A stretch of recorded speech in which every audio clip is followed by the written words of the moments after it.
말씀 신약성경 153면에 있습니다.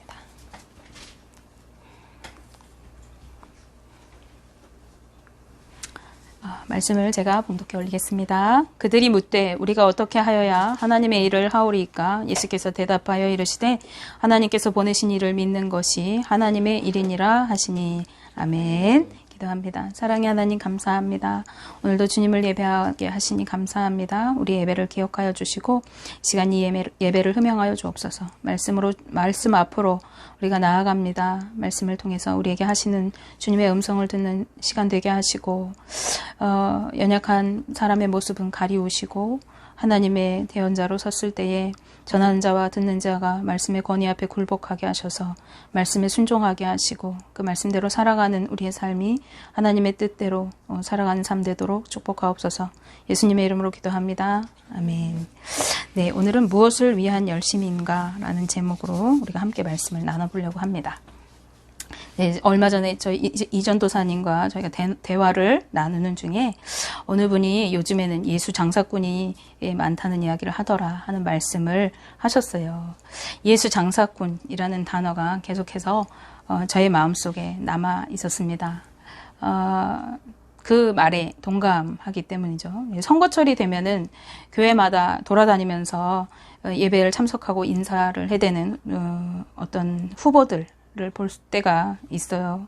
그리고 요즘에 이제 흔한 SNS 활동을 제가 하면서 든 생각인데, 성경 말씀 구절을 거기에다 막 올리는 거예요. 아니면 찬양을 거기에다 막 소개를 하는 거예요. 아, 이 사람은 크리스천이구나 라고 이렇게 생각을 하고 지켜보다 보면은 자신이 어떤 쓴 저서 또 아니면은 앨범 뭐 이런 것들을 아니면 자기가 한 어떤 작품들 그런 것들을 홍보하거나 구매를 독려하는 글을 이어서 올리는 것을 많이 보았어요.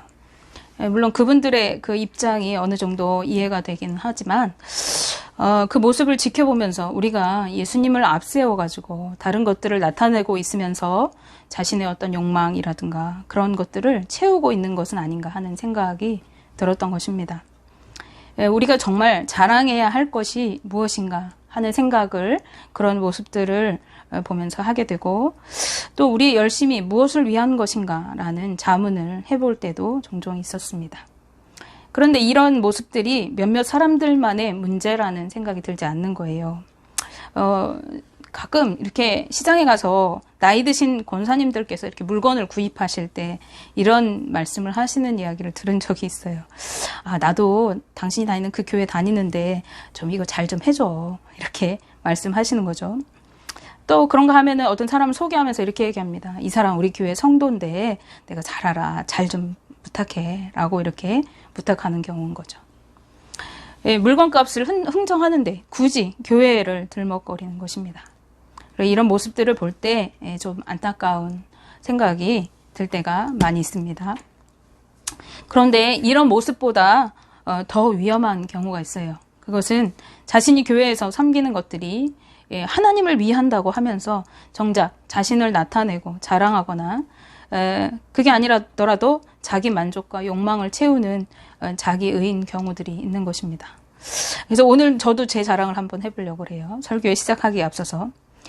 저는 이제 교회 학교 때 선생님들께 예쁨을 받았어요. 그래서 교회 학교를 졸업함과 동시에 주일학교 교사를 시작하게 되었습니다. 그리고 고등학교쯤 올라가니까 반을 맡겨주고 담임교사로 세워주게 되었어요. 근데 당시에 전도사가 없었기 때문에 담임교사들이 돌아가면서 설교를 해야 됐고 그래서 고등학생 때부터 설교단에 서게 되었습니다. 물론 제가 다니는 교회가 성도가 한 200명 정도 되는 그렇게 큰 규모의 교회는 아니었어요. 일꾼이 적은 탓이었기 때문에 저에게까지 그런 자리가 주어졌겠죠. 근데 저희 어머니 또 열심히 특심하셔가지고 저의 손목을 잡고 성가대로 끌고 가셨어요. 그래서 주일 낮 예배 때는 성가대를 섬기게 되었습니다. 그런가 하면은 중고등부 내내 저는 임원을 맡아서 활동했기 때문에 예배인도 또 행사를 기획하고 노방전도 하는 거, 그 다음에 연간 사업 계획을 구상하고 세우고, 그 다음에 학생부, 그때는 컴퓨터나 어떤 그 복사기 이런 게 흔하지 않기 때문에 수작업으로 학생부 주보를 매주 제작해서 만들어야 했습니다. 그리고 교회에서 찬양팀으로 저녁에는 섬겼는데요. 그때에는 교회에 있는 게 왜 이렇게 좋은지 아침에 주일학교 교사로 시작해서 저녁 예배 찬양팀 할 때까지 하루 종일 교회에서 살았던 기억이 납니다.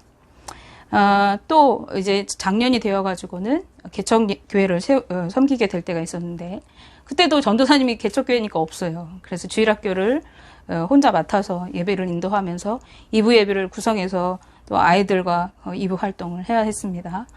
또 중고등부가 개설이 되니까 주일학교, 중고등부를 둘 다 운영을 하면서 토요일, 주일 이렇게 섬기게 되었어요.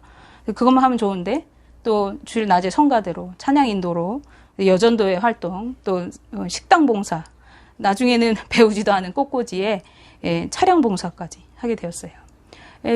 교회를 이후에 여러 번 옮기게 되었는데 옮길 때마다 교사로 성가대로 찬양팀으로 그렇게 섬기게 되었습니다.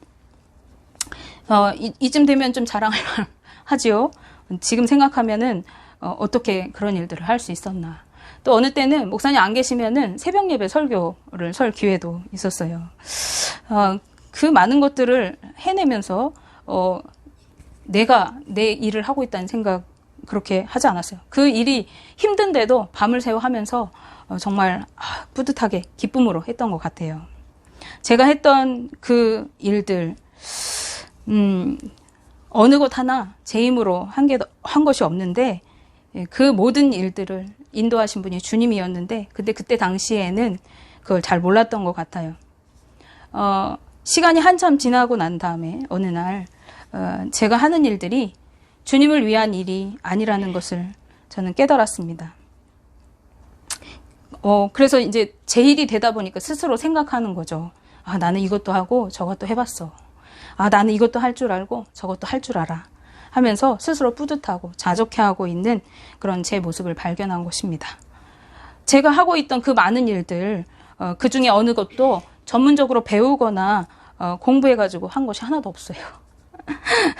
그런데도 불구하고 전문성도 없으면서 난 이것도 했고 저것도 했고 교만하면서 자기의에 빠져있던 그런 제 모습을 발견했던 것입니다.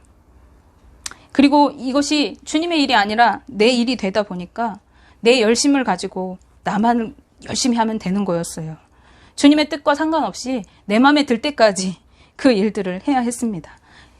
어떨 때 게시판을 꾸미고 교회 그 절기 글씨를 써야 돼요. 이게 하다가 마음에 안 들면 처음부터 다시. 왜냐면 내 마음에 들어야 되거든요. 그렇게 하다 보니까 다른 사람한테 일이 잘못될까 봐 맡기지도 못해요. 그리고 당시에 믿음도 없던 저희 남편을 나 일 좀 할 수 있게 좀 도와줄 수 없냐고 이렇게 불만을 토하고 그래 잔소리도 했던 것 같아요. 그런데 그런 저의 모습을 발견했던 것입니다. 그런 모습이 주님 앞에 섰을 때 얼마나 부끄럽던지 저는 그 사실을 깨닫는 순간 울면서 주님께 고백했습니다. 주님, 지금까지 내가 해온 것들, 지금까지 내가 했던 그 무엇도 다 주님께서 할 수 있게 기회를 주셨고 주님께서 힘을 주시고 지혜를 주셔서 그것들을 한 것인데 내 것인 줄 알았습니다. 내 것인 줄 알고 교만하고 자고했습니다. 내 것인 양 움키고 있으면서 내 열심으로 하다 보니까 주변 사람들을 힘들게 하고 아프게 했습니다. 주님 회개합니다. 그렇게 주님께 고백했습니다. 주님 없는 나는 아무것도 아닌데 내가 내 것인 줄 알고 주님 것으로 자랑했습니다. 라고 회개했던 것입니다. 사실 지금 생각해보면 어떻게 그런 일들을 했을까 싶은 생각이 들고 물론 주님께서 하셨지만요. 지금 다시 하라고 하면 저는 절대 다시는 그렇게 할 수 없을 것 같습니다. 그런데 그 당시에 저의 모습이 성경에 있는 유대인들의 모습과 꼭 닮아 있습니다. 그들은 어떤 사람들인가요? 유대인들은 하나님을 향한 열심이 특심이었던 사람들입니다. 그 누구보다도 철저하게 예배를 지키고 삶에서 율법을 지키면서 힘썼던 사람입니다. 누구보다 열심히 예물을 정성 다해 드렸습니다. 금식하며 기도하기를 쉬지 않았습니다.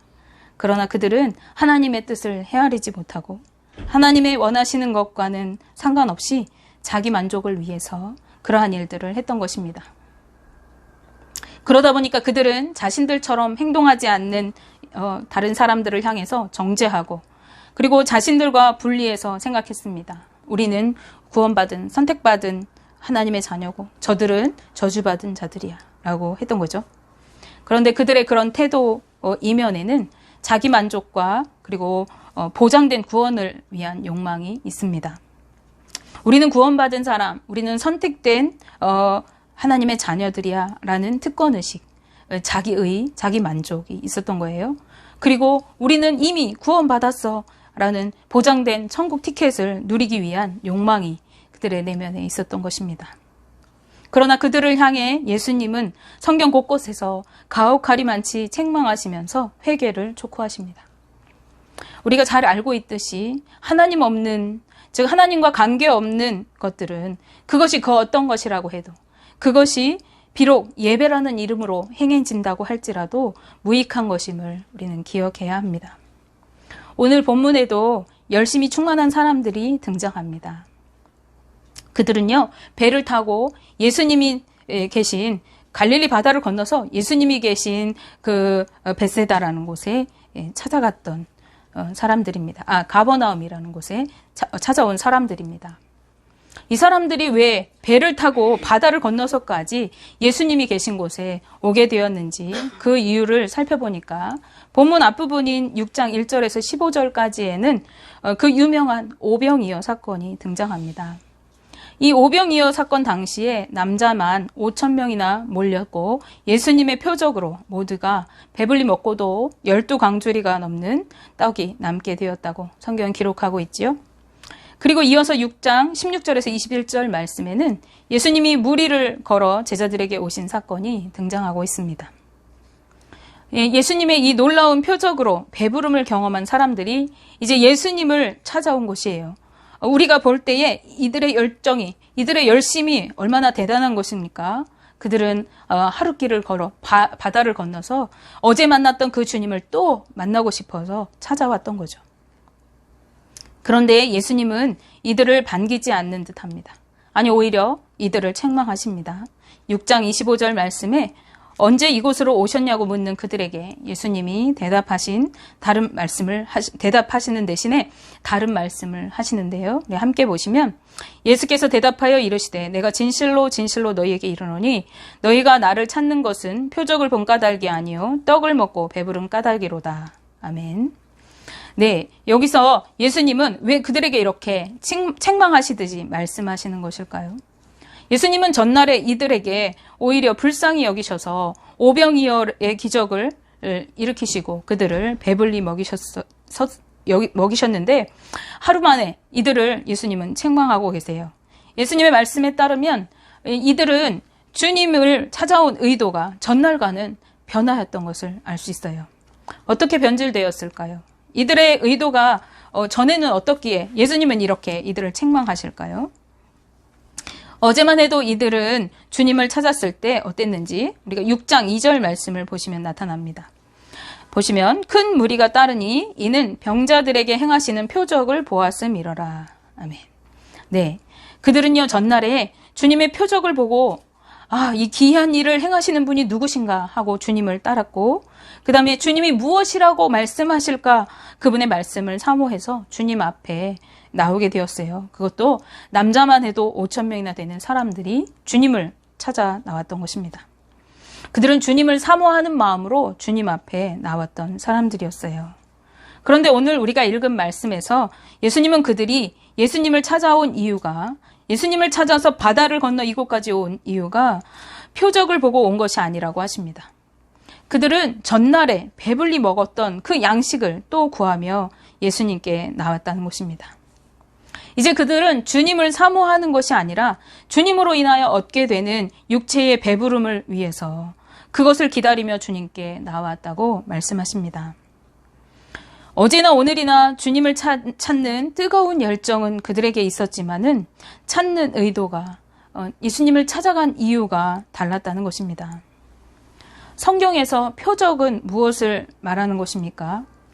표적이라는 말은 그것은 무엇인가를 상징적으로 나타내는 것, 행위나 그 어떠한 현상을 우리가 표적이라고 합니다. 즉 예수님께서 행하신 이 표적과 기사는요, 예수님이 하나님 되심을 나타내는, 즉 그분이 하나님 되심을, 신성을 나타내는 그러한 증거가 되어집니다. 그러기에 그들이 표적을 보고 주님께 나왔다는 것은요, 이 신령한 분이신 주님을 원했다는 말입니다. 그러나 떡을 먹고 배부른 이유로 주님께 나왔다는 것은요, 주님과 관계없는 그분이 주시는 어떤 결과물을 의지하여 나왔다는 이야기가 됩니다. 그래서 이런 것들에 그들에게 예수님은 말씀하시는데 6장 26절 말씀이에요. 썩을 양식을 위하여 일하지 말고 영생하도록 있는 양식을 위하여 하라. 이 양식은 인자가 너에게 주리니 인자는 아버지 하나님께서 인치신 자니라. 아멘. 네, 무슨 말씀입니까? 너희가 육체를 배부르게 하는 어떤 양식을 구하지 말고 영생의 양식을 위해서 구하라고 하시는 것입니다. 오늘날 우리의 말로 하면 무슨 말입니까? 너희가 인간적인 어떤 유익을 위해서 힘쓰지 말고 구원을 위한 것들을 위해서 힘쓰라고 말씀하시는 거예요. 하나님의 뜻을 위해 힘쓰라고 말씀하시는 것입니다. 28절에 보시면 그들이 예수님께 물어요. 우리가 어떻게 해야 하나님의 일을 하겠습니까? 우리가 어떻게 해야 이 영생을 얻는 양식을 얻겠습니까? 하는 것입니다. 그들은 어제 맛본 그 양식보다 더 좋은 양식, 영원히 배부를 그 양식을 얻기 위해서 하나님께 어떻게 우리가 해드리면 되겠냐고 묻는 것입니다. 무엇을 해드려야 그것을 얻을 수 있냐고 그들은 그 양식을 위해서 묻습니다. 그럼 그들에게 예수님은 대답하세요. 29절 말씀입니다. 예수께서 대답하여 이르시되 하나님께서 보내신 이를 믿는 것이 하나님의 일이니라 하시니. 아멘. 네, 하나님이 보내신 자를 믿는 것이 영원한 생명의 양식을 얻는 길, 구원을 얻는 길, 하나님께서 원하시는 길이라고 하십니다. 영원한 생명 양식이신 그리스도를 믿을 때라야 구원을 얻을 수 있다고 말씀하고 있는 것입니다. 여러분, 열심을 품고 주를 섬기는 것은 좋은 것입니다. 그러나 우리의 열심은 무엇을 향해서, 누구를 향해서 있는지 점검해야 합니다. 그리고 그 의도를 살펴보아야 합니다. 하나님 없는 열심은 모두 무익한 것이기 때문입니다. 또한 우리가 하나님을 위해 무엇인가를 열심히 해야 한다면 그것은 먼저 예수 그리스도를 믿는 것이 되어야 합니다. 그럴 때야 우리는 진정한 구원에 이르게 됩니다. 육체의 소욕을 따라 주님께 나오는 것은 아직 주님을 제대로 믿지 않고 있다는 증거가 되는 것입니다. 오늘 주님을 찾아온 이들, 그 전에는 주님의 그 은혜를 사모하며 그 신령한 표적을 행하시는 그분이 누구신가 주님을 사모하며 나왔다면 이제 주님께서 주시는 그 어떤 것, 양식, 그 기도의 응답, 그 하나님께서 주시는 축복, 그것을 위해서 나왔다는 거예요. 그것은 올바른 신앙, 그리고 올바른 열정이 아니라고 주님은 이야기하고 계십니다. 제가 이전에 어떠한 많은 일들을 했어요. 물론 일꾼이 없어서 했어요. 제가 잘나서 한 거 아닙니다. 그런데 그러한 것들이 내 것이 되어가지고 나를 나타내는 어떠한 열심이라면 그것이 밤을 새워서 그 일들을 감당하고 교회를 위해서 열심히 일했다 할지라도 그것이 하나님과 관계없는 일이라면 그것은 다 헛것입니다. 우린 기억해야 합니다. 내가 지금 예배하는 것, 내가 지금 주님 앞에 있는 것은 내가 무엇을 위한 열심인가, 무엇을 위한 예배인가, 무엇을 위한 헌신인가 기억해야 합니다.